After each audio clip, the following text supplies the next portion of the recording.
আসসালামু আলাইকুম, আশা করি আপনারা সবাই অনেক ভালো আছেন। নতুন একটা টেক নিউজ ভিডিওতে সবাইকে স্বাগতম। আমাদের আজকের দিনে নাম্বার 1 টেক নিউজটা হলো ওয়ার্ল্ডের সবচাইতে বিশাল একটা পাওয়ার ব্যাংক তৈরি করলো চাইনিজ একজন ব্যক্তি। সেটা হলো 2,70,00,000 মিলি অ্যাম্পিয়ারের ব্যাটারি, অর্থাৎ কারো মোবাইলে যদি 5000 মিলি অ্যাম্পিয়ারের ব্যাটারি থাকে এরকম প্রায় 3000 মোবাইল একসাথে চার্জ করা যাবে। এবং এটা কিন্তু গিনিস বুকে নতুন একটা ওয়ার্ল্ড রেকর্ড হয়েছে।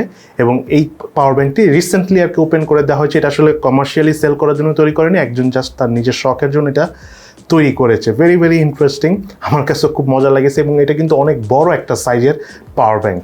রিয়েলমি GT Neo 3 মোবাইলটা 150 ওয়াটের আলট্রা ফাস্ট চার্জার নিয়ে খুবই সুন আসতে যাচ্ছে, এরকম আমরা একটা লিক্স পেয়েছি। কনফিগারেশনে 8 Gen 1 প্রসেসর থাকবে অথবা স্ন্যাপড্রাগনের 888+ প্রসেসর থাকবে। কোনটা থাকবে এখন পর্যন্ত আমরা কনফার্ম না, বাট দুইটা যে কোনো একটা প্রসেসর দিয়ে খুবই সুন আসতে যাচ্ছে। বাট 150 ওয়াটের আলট্রা ফাস্ট চার্জার থাকবে। Xiaomi কিন্তু অলরেডি 120 ওয়াটের চার্জার নিয়ে এসেছে। সো Xiaomi থেকে এবার রিয়েলমি এগিয়ে যাবে চার্জিং স্পিডে। এদিকে মিডিয়াটেক 8100 অর্থাৎ 8100 মডেলের একটা চিপের ব্যাপারে আমরা কিছু লিক্স বা ইনফরমেশন পেয়েছি। এই মিডিয়াটেক 8100 এই চিপসেটটি স্ন্যাপড্রাগনের 888 থেকেও পাওয়ারফুল হবে বলে আমরা এখন পর্যন্ত ধারণা পেয়েছি। বাট কনফিগারেশনটা যেহেতু আমরা মাত্র লিক্স পেয়েছি, ক্লিয়ার জানতে পারিনি। বাট যতটুকু বুঝতে পারতেছি আসলেই স্ন্যাপড্রাগনের 888 থেকে শক্তিশালী হবে। দেখা যাক এখন পারফরমেন্স কেমন করে। কাগজে কলমে স্পেসিফিকেশনে শক্তিশালী হলেই তো হবে না, পারফরমেন্সেরও কিন্তু একটা বিষয় থাকে, স্পেশালি লং টাইম ইউজের ক্ষেত্রে। এদিকে স্ন্যাপড্রাগনের 870 প্রসেসর দিয়ে এবং 120 হার্টজ WQXGA ডিসপ্লে সহ 8300 মিলি অ্যাম্পিয়ারের ব্যাটারি, পাশাপাশি 13 মেগাপিক্সেলের রিয়ার ক্যামেরা দিয়ে অপ্পোর নতুন একটি প্যাড লঞ্চ হয়ে গেল 2299 ইয়েন, অর্থাৎ বাংলাদেশি টাকায় প্রায় কত বলবে, মানে 25-30 হাজার টাকার মতো। যদিও বাংলাদেশে আসলে এটা প্রাইস 30,000 প্লাস হয়ে যাবে, বাট মোটামুটি বেশ স্ট্রং কনফিগারেশনই, অর্থাৎ স্ন্যাপড্রাগনের 870 প্রসেসর দিয়েই এই প্যাডটি লঞ্চ হয়েছে চাইনিজ মার্কেটে। তবে গ্লোবালি ওই প্যাডটা এসে যাবে, ইন্ডিয়ান মার্কেটও আসবে। সো বাংলাদেশে আমরা ভেরি সুন অপ্পো এবং রিয়েলমি এদের ট্যাব অথবা প্যাড খুব বেশি কমন আকারে দেখতে পাবো। এদিকে Poco X4 Pro 108 মেগাপিক্সেলের ক্যামেরা সহ স্ন্যাপড্রাগনের 895 প্রসেসর দিয়ে লঞ্চ হয়ে গেল। Redmi Note 11 Pro 5G যে মোবাইলটা রয়েছে, সেম এই ফোনটাই Poco M4 Pro নামে লঞ্চ হয়েছে, জাস্ট আউটলুকটা একটু ডিফারেন্ট। গ্লোবালি লঞ্চ হয়েছে এবং ভেরি সুন আই হোপ, আশা করি আমাদের চ্যানেল থেকে Redmi Note 11 Pro 5G বলেন অথবা Poco X4 Pro এই ফোনটারও আপনারা রিভিউ পেয়ে যাবেন।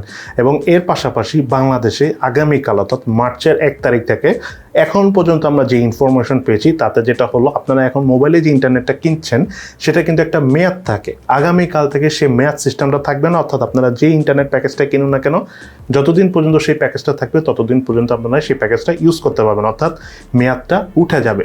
এখন পর্যন্ত আমরা এটাই জানি। আর বাংলাদেশে কিন্তু সচরাচর লাস্ট মোমেন্টে যেও গভর্নমেন্ট অনেক সময় ডিসিশন চেঞ্জ করে, যেটা আমরা আনঅফিসিয়াল মোবাইল বন্ধের ক্ষেত্রে দেখেছি, যে বন্ধ হয়ে যাবে কিন্তু লাস্ট মোমেন্টে যে কিন্তু সেটা ক্যান্সেল হয়ে গিয়েছে। সো আমরা এখন পর্যন্ত জানি কালকে থেকে নিয়ম উঠে যাবে, আপনারা একবার ইন্টারনেট কিনলে যতদিন পর্যন্ত নেট থাকবেন ইউজ করতে পারবেন। আপনার মোবাইলে যতদিন পর্যন্ত ব্যান্ডউইথ প্যাকেজটা থাকবে ততদিন ইউজ করতে পারবেন। যদি কালকে চেঞ্জ হয়ে যায় দেন ডিফারেন্ট কথা, অথবা যদি চেঞ্জ না হয় তাহলে আগামীকাল থেকে আপনারা এই সুবিধা উপভোগ করতে পারবেন। যাই হোক, আমাদের আজকের দিনে টেক নিউজটা এখানেই শেষ করে দিচ্ছি। আমি আর নিউজ নেই। যেটা বলতে চাচ্ছি এখন সেটা হলো, আজকে আমাদের যে গিভওয়ে কন্টেস্টটা চলতেছিল, আজকে না আসলে গত মাস থেকে চলতেছিল, সেটা হলো 15,000 টাকা বেস্ট মোবাইল ফোনের একটা ভিডিও ছিল, যাতে পুরস্কার হিসেবে ছিল Redmi Note 10 Lite মোবাইলটি। সো সেই গিভওয়ে কন্টেস্টের রেজাল্ট দেওয়ার আগে আমি একটা কথা বলে রাখি, যেটা আমি এর আগেও প্রায় বলেছি, সেটা হলো প্লিজ যিনি উইন হয় তিনি শুধু যোগাযোগ করবেন, অন্য কেউ ফেক প্রোফাইল খুলে দেন আমাদের সাথে যোগাযোগ করবেন না। এতে যে বিষয়টা হয়, আমাদের একটু সময় নষ্ট হয়, আমরা বুঝতে পারি যে কে ফেক কে রিয়েল, বাট একটু সময় নষ্ট হয়। সো সময় নষ্ট না করলে আমরা খুব খুশি হব। যাই হোক, আমাদের এবারের এই গিভওয়ে কন্টেস্টে যিনি উইনার হয়েছেন তার নাম হলো রোমেল বিন সাত্তার। কনগ্রাচুলেশন রোমেল ভাইয়া, আপনি আমাদের প্রযুক্তি যে ইনস্টাগ্রাম পেজটা রয়েছে সেখানে আপনি অ্যাজ আর্লি অ্যাজ পসিবল যোগাযোগ করুন। সেখান থেকে আপনাকে বিভিন্নভাবে ভেরিফাইড হওয়ার পর আপনার কাছে পাঠিয়ে দেওয়া হবে Redmi Note 10 Lite মোবাইলটি, অর্থাৎ গিভওয়ে কন্টেস্ট হিসেবে যে উইনার হয়ে যেই মোবাইলটি জিতে নেওয়ার কথা ছিল সেই মোবাইলটি আপনি পেয়ে যাবেন খুবই সুন।